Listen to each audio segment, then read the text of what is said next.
Hi friends, welcome to my YouTube channel. ನಾನು ಅಶ್ವಿನಿ. ನಾನಿವತ್ತು ಹೆಲ್ದಿಯಾಗಿರೋ ಬ್ರೇಕ್ಫಾಸ್ಟ್ನ ready ಮಾಡ್ತಾ ಇದ್ದೀನಿ. ಇದು ಕೇವಲ 10ರಿಂದ 15 ನಿಮಿಷದಲ್ಲಿ ರೆಡಿ ಮಾಡ್ಕೊಳ್ಬೋದು. ಆರೋಗ್ಯಕ್ಕೂ ಕೂಡ ತುಂಬ ಒಳ್ಳೆಯದು. ಮಕ್ಕಳ ಟಿಫಿನ್ ಬಾಕ್ಸಿಗಂತೂ ತುಂಬ ಟೇಸ್ಟಿಯಾಗಿರುತ್ತೆ. ಕಟ್ಟೋದಕ್ಕೂ ಮಕ್ಕಳಿಗೆ ಕ್ರಿಯೇಟಿವಿಟಿಯಾಗಿ ಮಾಡಿಕೊಟ್ರೆ ತಿನ್ನೋದಕ್ಕೂ ಇಷ್ಟಪಡ್ತಾರೆ. ಇದು ಮತ್ತು ಜೋಳದ ಹಿಟ್ಟು ಮತ್ತು ಸಬ್ಬಸಿಗೆ ಪಲ್ಯ ತೊಗೊಂಡಿರ್ತೀವಲ್ವ, ಅದು ಆರೋಗ್ಯಕ್ಕೆ ತುಂಬ ಒಳ್ಳೆಯದು. ಇವಾಗ ಹೇಗೆ ಮಾಡೋದಂತ ನೋಡೋಣ ಬನ್ನಿ. ಮೊದಲಿಗೆ ನಾನು ಸಬ್ಸಿ ಪಲ್ಯನ ಚೆನ್ನಾಗಿ ತೊಳೆದ್ಬಿಟ್ಟು ತೊಗೊಂಡಿದ್ದೀನಿ. ಇದು ಎಷ್ಟು ಸಾಧ್ಯವಾಗುತ್ತೋ ಅಷ್ಟು ಚಿಕ್ಕದಾಗಿ ಕಟ್ ಮಾಡ್ಕೊಳ್ಳಿ. ಅದು ಚಿಕ್ಕದಾಗಿ ಕಟ್ ಮಾಡಿಕೊಂಡ್ರೆ ಸರಿಯಾಗಿ ಕಡುಬಲ್ಲಿ ಹೊಂದ್ಕೊಳ್ಳುತ್ತೆ. ಅದಕ್ಕೋಸ್ಕರ ಇವಾಗ ಕಟ್ ಮಾಡ್ಕೊಂಡು ಆಗಿದೆ. ಇವಾಗ ಏನೆಲ್ಲ ಬೇಕಂತ ನೋಡ್ಕೊಂಡು ಬರೋಣ ಬನ್ನಿ. ಮೊದಲಿಗೆ ಸಬ್ಸಿ ಪಲ್ಯ ತೊಗೊಂಡಿದ್ದೀನಿ ನಾನು ಕಟ್ ಮಾಡಿರೋಕಂತ. ಮತ್ತು ಕೊತ್ತಂಬರಿ ತೊಗೊಳ್ತಾ ಇದ್ದೀನಿ ಒಂದು ಚಿಕ್ಕ ಬಟ್ಲಲ್ಲಿ. ಎಣ್ಣೆ, ಅರಿಶಿಣ, ಮೆಣಸಿಗೆ ಮತ್ತು ಬೆಳ್ಳುಳ್ಳಿನ ಪೇಸ್ಟ್ ಮಾಡಿ ಇಟ್ಕೊಂಡಿದ್ದೆ, ಅದು ತೊಗೊಂಡಿದ್ದೀನಿ. ಕರಿಬೇವು, ರುಚಿಗೆ ತಕ್ಕಷ್ಟು ಉಪ್ಪು, ಹುರಿಗಡಲೆ ಪೌಡ್ರ್ ತರಿಯಾಗಿ ರುಬ್ಕೊಂಡು ಪೌಡ್ರ್ ಮಾಡಿ ಇಟ್ಕೊಂಡಿದ್ದೀನಿ. ಹುರಿಗಡಲೆ ಅಂದರೆ ಶೇಂಗಾದ ಪುಡಿ. ಇವಾಗ ಮೊದಲಿಗೆ ನಾನು ಹಿಟ್ಟು ತೊಗೊಳ್ತಾ ಇದ್ದೀನಿ, ಜೋಳದ ಹಿಟ್ಟು. ರುಚಿಗೆ ತಕ್ಕಷ್ಟು ಉಪ್ಪು, ಚುಟಿಕೆ ಅರಿಶಿಣ, ಅರ್ಧ ಟೇಬಲ್ ಸ್ಪೂನ್ ಖಾರ, ಇದನ್ನೆಲ್ಲ ಹಾಕ್ಕೊಂಡು ಚೆನ್ನಾಗಿ ಮಿಕ್ಸ್ ಮಾಡ್ಕೊಳ್ತಾ ಇದ್ದೀನಿ. ನೀವು ಎಷ್ಟು ಜನಕ್ಕೆ ಮಾಡ್ಕೋತೀರಿ ಅದ್ರ ಮೇಲೆ ಡಿಪೆಂಡೆ. ನೀವು ಹೆಚ್ಚಿಗೆ ಕೂಡ ಮಾಡ್ಕೊಳ್ಬೋದು, ಹಿಟ್ಟು ಕಮ್ಮಿ ಕೂಡ ಮಾಡ್ಕೊಳ್ಬೋದು. ಇವಾಗ ಬಿಸಿನೀರು ಕಾಸ್ಕೊಂಡು ನಾನು ಇದಕ್ಕೆ ಹಾಕ್ಕೊಳ್ತಾ ಇದ್ದೀನಿ. ಸ್ವಲ್ಪ ಬಿಸಿನೀರು ಹಾಕ್ಕೊಂಡಿದ್ದೀನಿ, ನೋಡ್ಕೊಂಡು ಚೆನ್ನಾಗಿ ಕಲಿಸ್ಕೊಳ್ಳಿ, ಸುಡುತ್ತೆ. ನಿಮ್ಗೆ ಪೂರ ಬಿಸಿನೀರು ಹಾಕ್ಕೊಳ್ಬಾರ್ದು, ಸ್ವಲ್ಪ ಬಿಸಿನೀರು ಹಾಕ್ಕೊಂಡ್ರೆ ಸಾಕು. ಇವಾಗ ನಾರ್ಮಲ್ ನೀರು, ತಣ್ಣೀರು ಇರುತ್ತಲ್ವ, ಅದು ಹಾಕ್ಕೊಂಡು ನಾನು ನಾದ್ಕೊತಾ ಇದ್ದೀನಿ. ಬಿಸಿನೀರು ಹಾಕೋ ಉದ್ದೇಶ ಏನಪ್ಪ ಅಂತಂದರೆ, ನಾವು ಕಡುಬು ಮಾಡ್ತೀವಲ್ವ, ಕುದಿಸ್ಕೊಂಡ್ಮ್ಯಾಗೆ ಅದು ಹಿಟ್ಟು ಹತ್ತುತ್ತೆ ತಿನ್ನಬೇಕಾದ್ರೆ. ಈ ಥರ ನಾವು ಬಿಸಿ ನೀರಲ್ಲಿ ನಾವು ಜಿಗಿ ಹಾಕ್ಕೊಂಡು ಮಾಡ್ಕೊಳ್ಳೋದ್ರಿಂದ ಅದು ಚೆನ್ನಾಗಿ ಬರುತ್ತೆ. ಅದಕ್ಕೋಸ್ಕರ ನಿಮಗೆ ಸ್ವಲ್ಪ ಬಿಸಿ ನೀರು ಮತ್ತು ನೀರು ಗೊತ್ತಾಗಲಿಲ್ಲ ಅಂತಂದರೆ ಉಗುರು ಬೆಚ್ಚ ನೀರಲ್ಲಿ ಪೂರ್ತಿ ಹಿಟ್ಟು ಕೂಡ ನೀವು ಈ ಥರ ನಾದ್ಕೊಳ್ಬೋದು. ಎಷ್ಟು ಚೆನ್ನಾಗಿ ನಾದ್ಕೊಂಡಿದ್ದೀನಿ ನೋಡಿ. ಇವಾಗ ಸ್ವಲ್ಪ ತೊಗೊಂಡು ಇನ್ನೊಂದು ಪಾತ್ರೆಯಲ್ಲಿ ಈ ಥರ ಕೈಯಲ್ಲಿ ಉದ್ದುದ್ದಾಗಿ ಮಾಡಿಕೊಂಡು ಈ ಥರ ಮಾಡಿಕೊಂಡು ಇವಾಗ ನೋಡಿ ಚಿಕ್ಕದಾಗಿ ನಾನು ಕಟ್ ಮಾಡ್ಕೊಂಡು ಹಾಕ್ಕೊಳ್ತಾ ಇದ್ದೀನಿ. ಕಡುಬು ಎಷ್ಟು ಸಾಧ್ಯವಾಗುತ್ತೆ ಅಷ್ಟು ಚಿಕ್ಕದಾಗಿ ಮಾಡ್ಕೊಳ್ಳಿ. ನಿಮ್ಗೆ ಒಂದು ವೇಳೆ ಟೈಮ್ ಇರಲಿಲ್ಲ ಅಂದರೆ ದಪ್ಪ ಕೂಡ ಮಾಡ್ಕೊಳ್ಬೋದು. ಆದಷ್ಟು ಟೈಮ್ ಇದ್ದರೆ ಚಿಕ್ಕದಾಗಿ ಮಾಡ್ಕೊಳ್ಳಿ, ತಿನ್ನಬೇಕಾದ್ರೆ ತುಂಬ ಚೆನ್ನಾಗಿರುತ್ತೆ. ಈ ಥರ ಕೈಯಲ್ಲಿ ಎರಡೆರಡು ಉಳ್ಳಿ ತೊಗೊಂಡ್ಬಿಟ್ಟು ಸರಿಯಾಗಿ ರೌಂಡಾಗಿ ಮಾಡ್ಕೊಳ್ಳಿ. ನೋಡಿ ಎಷ್ಟು ಈಸಿಯಾಗಿ ಮಾಡ್ಕೊಳ್ಬೋದು. ನೋಡಿ ಈ ಥರ ಮಾಡ್ಕೊಳ್ಳಿ.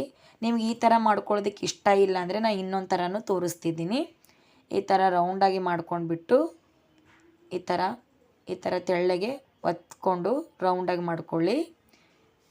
ಈ ಥರ ಇಷ್ಟಾದರೆ ಈ ಥರ ಮಾಡ್ಕೊಳ್ಳಿ, ಇಲ್ಲಾಂದ್ರೆ ಆ ಥರ ಇಷ್ಟಾದರೆ ನಿಮ್ಗೆ ಯಾವ್ದು ಇಷ್ಟ ಆಗುತ್ತೋ ಆ ಥರ ಮಾಡ್ಕೊಳ್ಳಿ. ನಂಗೆ ಈ ಥರ ರೌಂಡೇ ಇಷ್ಟ.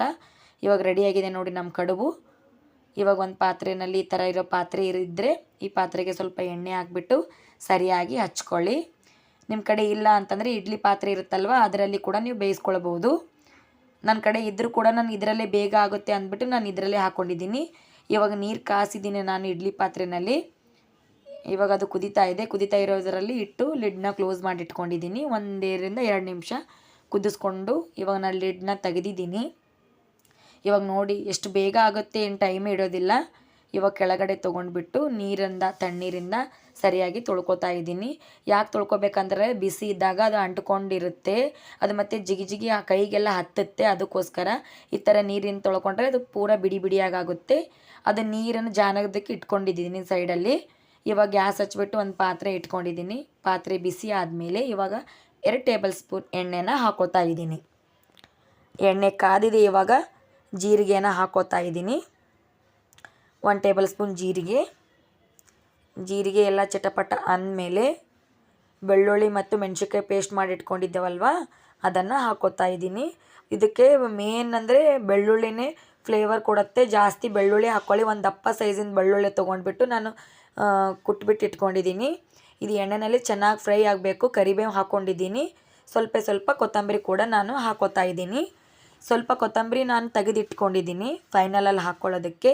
ಈ ಥರ ಎಣ್ಣೆಯಲ್ಲಿ ಕೊತ್ತಂಬರಿ ಹಾಕ್ಕೊಳ್ಳೋದ್ರಿಂದ ಎಕ್ಸ್ಟ್ರಾ ಫ್ಲೇವರ್ ಕೊಡುತ್ತೆ. ಅದಕ್ಕೋಸ್ಕರ ಸ್ವಲ್ಪ ಆಮೇಲೆ ಹಾಕ್ಕೊಳ್ಬೇಕು.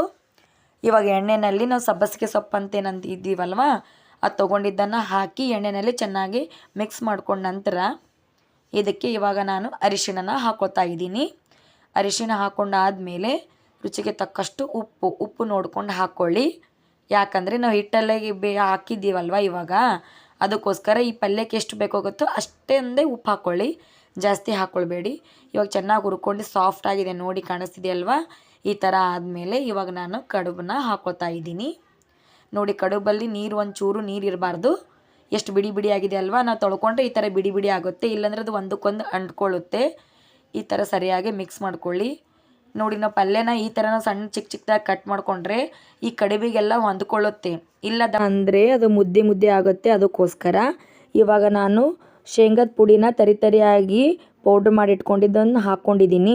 ಕೊತ್ತಂಬರಿ ಕೂಡ ಹಾಕ್ಕೋತಾ ಇದ್ದೀನಿ. ಹಾಕ್ಕೊಂಡ್ಬಿಟ್ಟು ಇದು ಸರಿಯಾಗಿ ಮಿಕ್ಸ್ ಮಾಡ್ಕೊಳ್ಳಿ. ಇದು ಅಂತೂ ತುಂಬ ಟೇಸ್ಟಿಯಾಗಿರುತ್ತೆ. ಕೇವಲ 10ರಿಂದ 15 ನಿಮಿಷದಲ್ಲಿ ಮಾಡ್ಕೊಂಡು ತಿನ್ಬೋದು. ಮಕ್ಕಳಿಗೆ ಈ ಥರ ಕ್ರಿಯೇಟಿವಿಟಿಯಾಗಿ ಮಾಡಿಕೊಟ್ರೆ ಆರೋಗ್ಯಕ್ಕೂ ಕೂಡ ಒಳ್ಳೆಯದಿರುತ್ತೆ. ಮಕ್ಕಳಿಗೂ ಟಿಫಿನ್ ಬಾಕ್ಸಿಗೆ ಈ ಥರ ತೊಗೊಂಡು ಹೋದರೆ ಆ ಮಕ್ಕಳಿಗೆ ಕೂಡ ತುಂಬ ಖುಷಿಯಾಗುತ್ತೆ. ಇದು ಎಷ್ಟೊತ್ತು ಬೇಕಾದರೂ ಇಟ್ಟು ತಿನ್ಬೋದು, ಅಷ್ಟು ಚೆನ್ನಾಗಿರುತ್ತೆ. ನೋಡಿ, ವಾವ್, ಎಷ್ಟು ಗ್ರೀನಾಗಿ ಕಾಣಿಸ್ತಿದೆ ಅಲ್ವಾ? ಸಿಮ್ಮಲ್ಲಿ ಇಟ್ಕೊಂಡ್ಬಿಟ್ಟು ಹೀಗೆ ಚೆನ್ನಾಗಿ ಮಿಕ್ಸ್ ಮಾಡ್ಕೋತಾ ಇರಿ. ಇವಾಗ ಒಂದು 30 ಸೆಕೆಂಡ್ ಆಗಿದೆ, ಮತ್ತು ನಾನು ಮಿಕ್ಸ್ ಮಾಡ್ಕೋತಾ ಇದ್ದೀನಿ. ನೋಡಿ, ಈ ಥರ ಹೀಗೆ ಮಿಕ್ಸ್ ಮಾಡ್ಕೊಳ್ಳಿ. ಅಂದರೆ ಅದು ಕಡುಬಿರುತ್ತಲ್ವ, ಅದೆಲ್ಲ ಖಾರ ಉಪ್ಪು ಎಲ್ಲ ಹೀರ್ಕೊಳ್ಳುತ್ತೆ. ಫೈನಲಾಗಿ ನಾನು ಇವಾಗ ನಿಂಬೆಹಣ್ಣ ಹಿಂಡ್ಕೋತಾ ಇದ್ದೀನಿ. ನಿಂಬೆಹಣ್ಣ ಹಿಂಡ್ಕೊಂಡ್ಬಿಟ್ಟು ಮತ್ತೆ ಸರಿಯಾಗಿ ಮಿಕ್ಸ್ ಮಾಡ್ಕೊಳ್ಳಿ. ಕಡುಬಿಗೆ ಅದೆಲ್ಲ ಹುಳಿನ ಹೀರ್ಕೊಳ್ಬೇಕು. ಅದಕ್ಕೋಸ್ಕರ ಈ ಫೈನಲಿ ನಮ್ಮದೀಗ ರೆಡಿಯಾಗಿದೆ ನೋಡಿ ಕಡುಬು. ಜೋಳದ ಹಿಟ್ಟಿನ ಸೊಪ್ಪೆ ಪಲ್ಯದ ಕಡುಬು ರೆಡಿಯಾಗಿದೆ. ಇವಾಗ ನಾನು ಸರ್ವ್ ಮಾಡ್ಕೋತಾ ಇದ್ದೀನಿ. ನೋಡಿ, ಇದು ಯಾವಾಗ ಬೇಕಾದರೂ ತಿನ್ಬೋದು, ಎಷ್ಟೊತ್ತು ಬೇಕಾದರೆ ಇಟ್ಟು. ಇವಾಗ ರೆಡಿ ಆದಮೇಲೆ ಯಾವಾಗ ಬೇಕಾದರೂ ತಿಂತೀವಲ್ವ, ತಿನ್ನಬೇಕಾದ್ರೆ ಮತ್ತೆ ಮೇಲ್ಗಡೆ ಒಂದು ಸ್ವಲ್ಪ ನಿಂಬೆಹಣ್ಣು ಹಿಂಡ್ಕೊಂಡು ಮಿಕ್ಸ್ ಮಾಡ್ಕೊಂಡು ತಿನ್ನಿ, ತುಂಬ ಚೆನ್ನಾಗಿರುತ್ತೆ. ನೋಡಿ, ಎಷ್ಟು ಚೆನ್ನಾಗಿ ಬಂದಿದೆ ಅಲ್ವಾ? ರೆಡಿಯಾಗಿದೆ ನಮ್ಮದು ಕಡುಬು. Wow, thank you for watching. ಹೀಗೆ ಸಪೋರ್ಟ್ ಮಾಡ್ತಾಯಿರಿ ಫ್ರೆಂಡ್ಸ್.